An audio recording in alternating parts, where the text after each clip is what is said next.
Storrs Center, located in Storrs, Connecticut, is a mixed-use development area promoting walkability and transit-oriented development. Being located right off the University of Connecticut campus on Route 195, it draws many people into the area, further increasing desirability to live in the center. What other kind of factors make Storrs Center such a desirable place to live, and does its design offer a model for future transit-oriented development sites?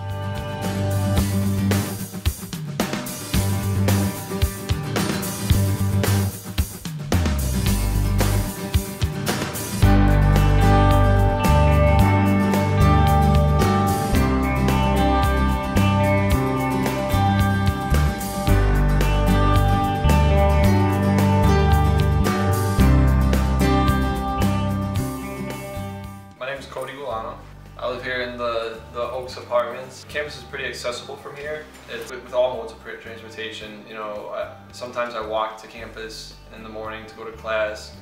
Usually, especially on my days where I have my 8 a.m. and it's like really cold out, I'll try to catch a bus. The purple and silver lines pick me up literally right outside my window here, right downstairs, so that's pretty convenient. Or I could just walk like a football field down there to Moe's, and the orange line, a whole bunch of other lines pick me up from there. The buses are really convenient. Walking is pretty convenient too. It'll take me like, I don't know, to like walk to the library, for example, it'll take me 10, 15 minutes tops, depending on how fast I'm walking, I guess. I'll usually be either walking or also riding my bicycle through campus. And when I take my bike, that's probably the quickest mode of transportation actually, versus walking or even taking a bus. You know, I also drive my car sometimes, only in the evening though, because I don't have any parking passes for any parking lots, so I can only park in different places on campus past 5. The parking garage, you do have to pay for a parking pass. You can sign up for it any month during your lease, but once you sign up, you can't unsign up from it. You have to pay $60 a month, and I never signed up for it. I parked at that Greek church right behind here because it was a little bit cheaper.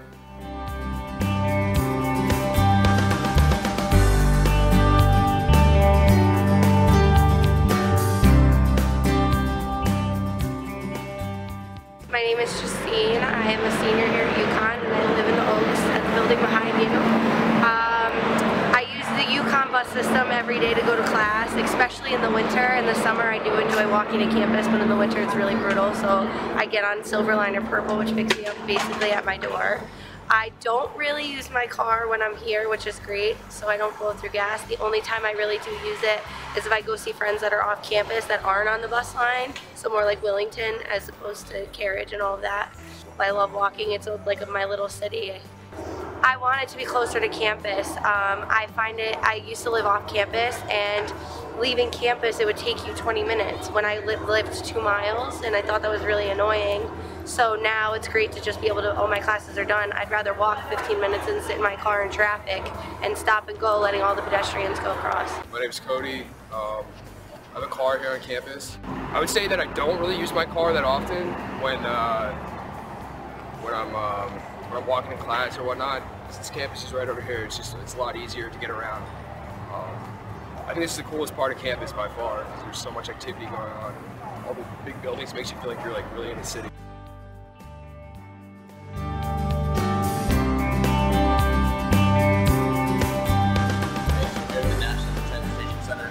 We have a lot of buses that run not only locally through Storrs, Willimantic, Wyndham, along with bus schedules for them. We also have buses that run across UConn, most often 15 minutes interchangeably.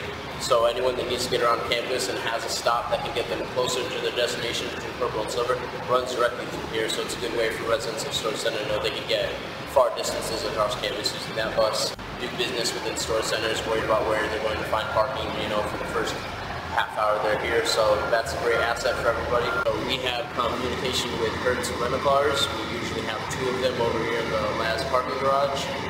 Anyone sitting at this desk can help you organize getting a ride or purchasing a rental car to get yourself to Bradley Airport, JFK, LaGuardia, and Boston. It's going to start stopping here more again once the snow is completely cleared up. Actually, it looks like it's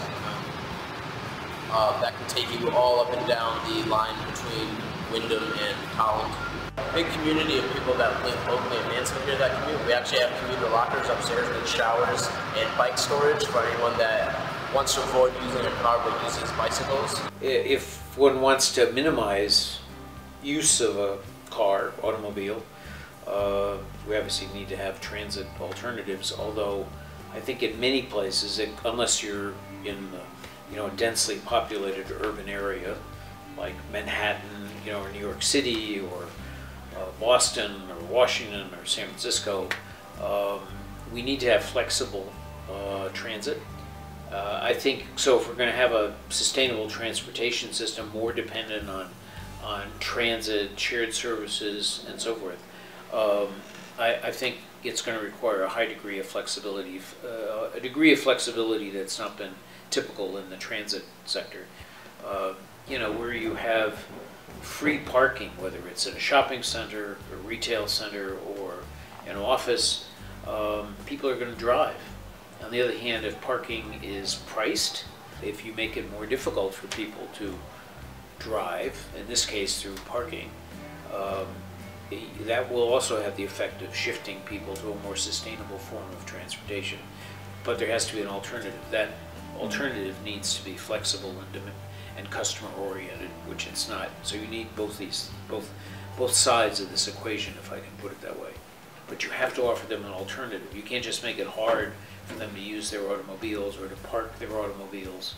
You have to offer them some kind of a alternative that really suits their desires. And frankly, that is not, generally speaking, that is not scheduled, fixed route systems. That may be around the University of Connecticut, and I know there are a lot of shuttles moving around the university that are heavily used, I presume. So kind of fixed routes may make sense in an area that's densely populated, if you will. But if you're talking about moving people from low-density suburbs to a sports center, let's say, you have to have a transit or shared ride system that goes to where people are and brings them to the locus of activity. Generally speaking, we continue to have kind of severe weakness in the planning area, certainly the transportation planning area. We don't make the best decisions about how to invest limited or constrained resources.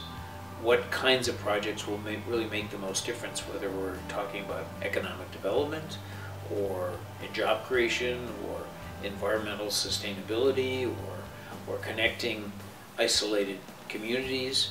We don't really maximize the effectiveness of transportation planning and investment, and I think that's a huge need, let alone integrating kind of transportation investment with land use, other forms of infrastructure investment.